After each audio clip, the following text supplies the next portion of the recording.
വാർത്താദീപത്തിലേക്ക് ഏവർക്കും സ്വാഗതം. ബ്രിട്ടന്റെ യുദ്ധവിമാനം തിരുവനന്തപുരം വിമാനത്താവളത്തിൽ ഇറക്കി. നമ്മുടെ സമുദ്രാതിർത്തിയിൽ നിന്നും 100 നോട്ടിക്കൽ മൈൽ അകലെയാണ് ബ്രിട്ടീഷ് നേവിയുടെ യുദ്ധക്കപ്പൽ ഉള്ളത്. പരിശീലന പറക്കലിനിടയിൽ കടൽ പ്രക്ഷുബ്ധമായതിനാൽ ഇന്ധനം നിറയ്ക്കുന്നതിന് വേണ്ടിയാണ് ഇന്നലെ രാത്രി 9:30 അടിയന്തര ലാൻഡിംഗ് എയർ ട്രാഫിക് കൺട്രോളിൽ ആവശ്യപ്പെടുകയും അത് അനുവദിക്കുകയും ചെയ്തത്.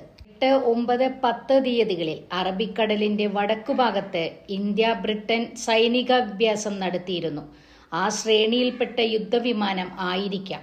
ഇപ്പോഴും റീഫ്യൂവലിംഗ് നടത്തിയിട്ടില്ല.